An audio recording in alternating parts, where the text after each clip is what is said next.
কয়েক লাখ প্রাণহানি সহ দীর্ঘ যুদ্ধ ধ্বংস করে দিয়েছে সিরিয়াকে। অর্থনীতি ও অবকাঠামো ধ্বংসের পাশাপাশি বাস্তুচ্যুত হয়েছে ১.৫ কোটি মানুষ।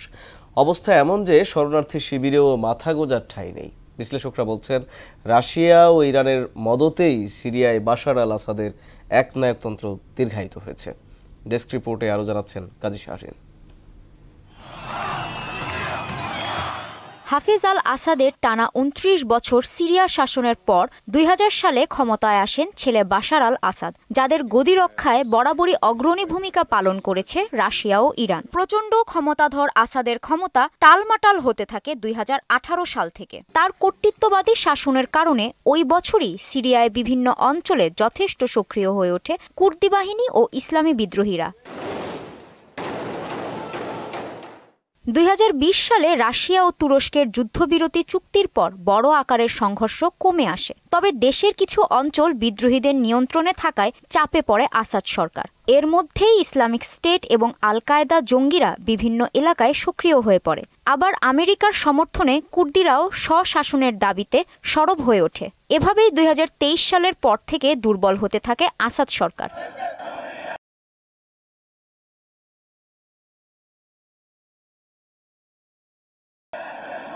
এর অন্য কারণও আছে।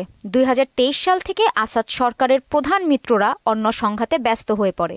ইউক্রেন যুদ্ধের কারণে রাশিয়ার সম্পদ ও সমরাস্ত্র কমে যাওয়ায় সিরিয়ার থেকে মনোযোগ সরে যাওয়ার ক্ষেত্রেও বড় ভূমিকা রেখেছে।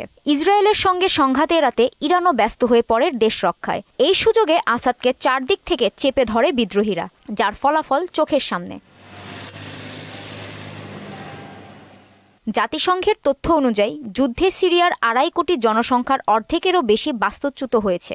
এর মধ্যে ২০ লক্ষাধিক মানুষ গাদাগাদি করে বসবাস করছে শরণার্থী শিবিরে।